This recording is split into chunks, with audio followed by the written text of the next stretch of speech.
ఘోర తపస్సు చేసిన దేవుడు కనిపిస్తాడో లేదో గాని ఎప్పుడు పసిబిడ్డల ప్రాణాలు విలవిలలాడతాయో, అమాయకులు అరాచకాలకు బలైపోతారో అక్కడికి దేవుడు తప్పకుండా వస్తాడు.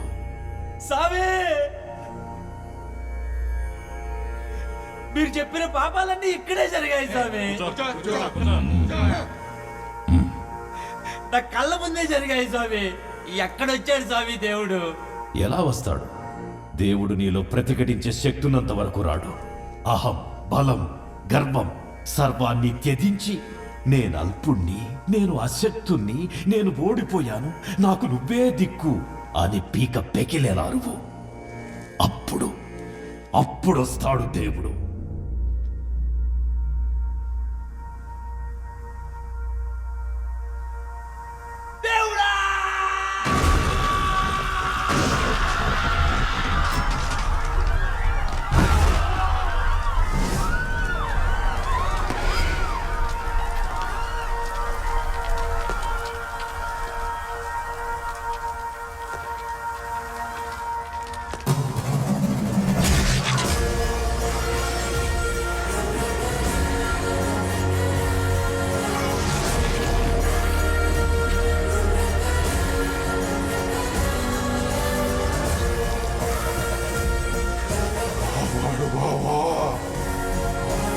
దేవుణ్ణి నేను చెప్తున్నాను, వాడిని వదిలేయ్.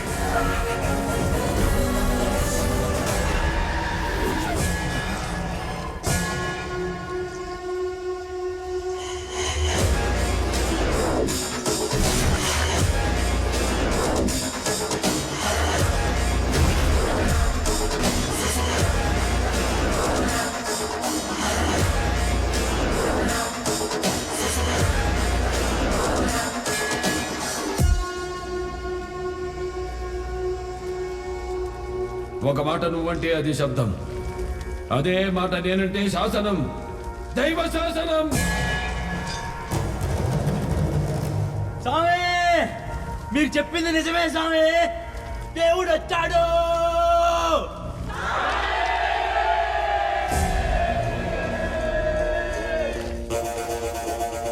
సర్వే జనా సుఖినో భవంతు. వీడు తప్ప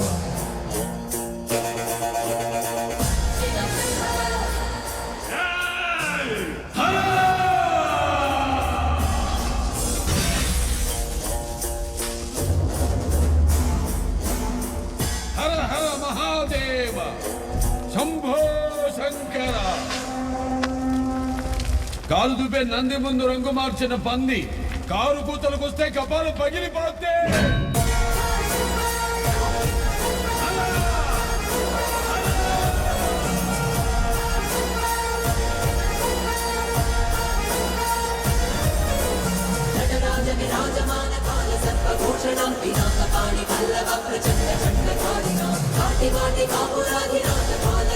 వాడికన్నా దుర్మార్గుడు వరదరాజులు ఉన్నాడు స్వామి.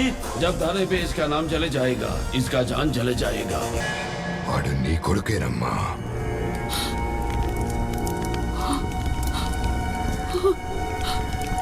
ఆ రోజు నా ద్వారా నీ బిడ్డని దూరం చేయడం అనేది శివలిఖితం. ఈ రోజు నీ ఇంటి బిడ్డ ద్వారా తిరిగి రావడం అనేది శివాదేశం. ఏంటి, దేవుడు చెప్పాడని తల్లిని బిడ్డని వేరు చేస్తారా? అన్నీ తెలిసిన మీరే నన్ను నా బిడ్డ దగ్గర నుంచి దూరం చేయడం న్యాయమా? నీ బిడ్డే కానీ కారణ జన్మడు తల్లి. అందుకే అండపిండ బ్రహ్మాండాలను శాసించే శివుడు అంశని నీ కడుపులో పిండంగా పుట్టించాడు. పుట్టించిన క్షణమే ఆ బంధాల్ని తెంచేశాడు, తన దగ్గరికి రప్పించాడు. కారణం? ఒక మూర్ఖుడు మహాపీఠాధిపతిని చంపి ఆ ముక్కంటికే సవాల్ విసిరి చెయ్యగోని మొదటి తప్పు చేశాడు.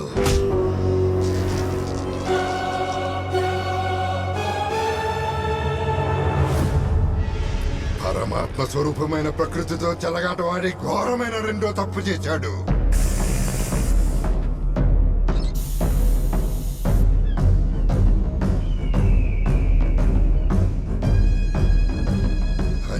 పుణ్యం ఎరగని పసిపిల్లల ప్రాణాలు తీసి క్షమించరాని మూడో తప్పు చేశాడు.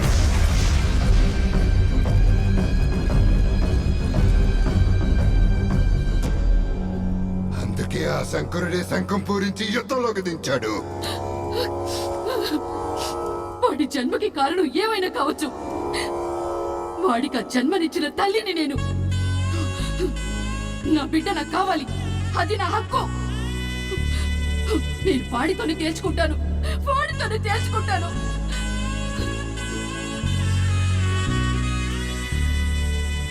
శైవేచ్ఛ.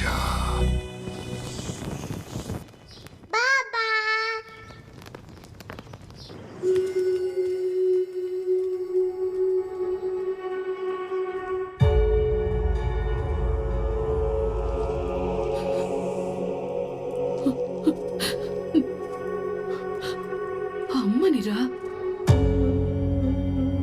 నువ్వొక్కడివి ఉన్నావని, నా కడుపున పుట్టావని ఈ క్షణం వరకు నాకు తెలియదురా. శివయ్య అడిగాడంట, ఇచ్చేశారంట. ఎంత అన్యాయం! కళ్ళ ముందు కన్నబిడ్డ ఉన్నాడని తెలిసాక ఏ తల్లి ఆగుద్దిరా?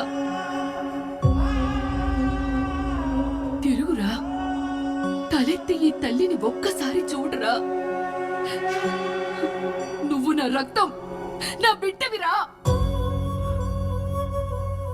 వాగర్తావివ సంపృక్తౌ వాగర్త ప్రతిపతే జగతో పితరు వందే పార్వతీ పరమేశ్వరం. ఈ జన్మకు ఆ శివుడే నా తండ్రి, ఆ లోకమాతే నా తల్లి.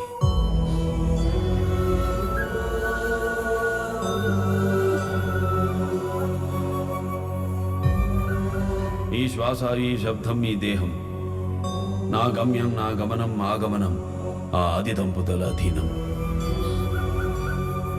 ఈ జన్మ శివార్పితం, మరు జన్మ శివశాసనం.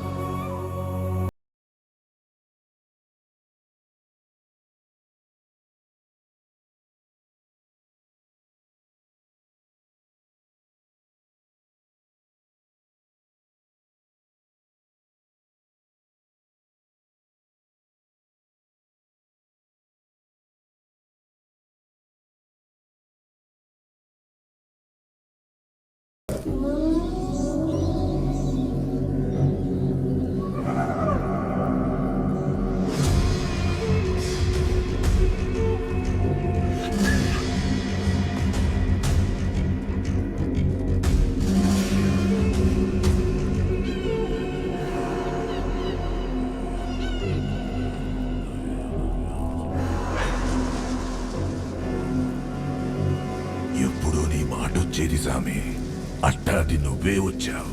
ఏంది కదా?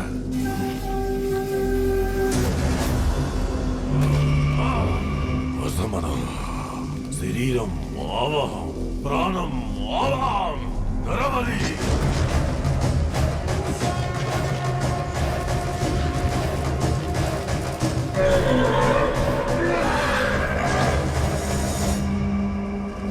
అఖండ, వీడు నీకు తెలుసా?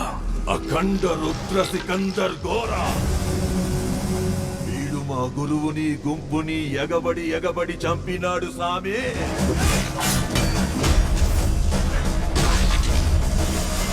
వీడు మామూలోడు కాదు సామే. సప్తచక్ర సమూహాన్ని తన ఆధీనంలో పెట్టుకున్న సిద్ధుడు సామే. పంచభూతాలు సైతం వీళ్ళ మాట వింటాయి, తాకడానికి జంకుతాయి, తల వంచుతాయి. రక్తాన్ని గట్టగట్టించే చలైన, రక్తాన్ని మరిగించే మంటైనా వీళ్ళని తాకలేవు. కాలం వీళ్ళకి బానిస, మంత్రం వీళ్ళకి దిశ. లోకా సమస్త సుఖినో భవంతు అనే ఒక్క మాట కోసం ఎక్కడికైనా వస్తారు, యజ్ఞము చేస్తారు, అవసరమైతే యుద్ధము చేస్తారు.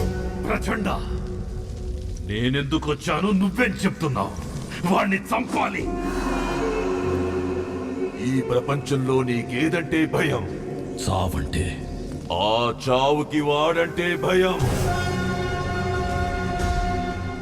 నేను పిలిస్తే భూతాలే పలుకుతాయి, వాడు పిలిస్తే భూతనాథుడే కదులుతాడు. అలాంటి వాడు నాకెందుకు ఎదురొచ్చాడు? ఆడు పుట్టిందే నీకోసం, ఆయుధం పట్టిందే నీకోసం, ఇక్కడ అడుగు పెట్టిందే నీకోసం. శివుడే శిశువు రూపంలో ఆడిన ఆట సామి.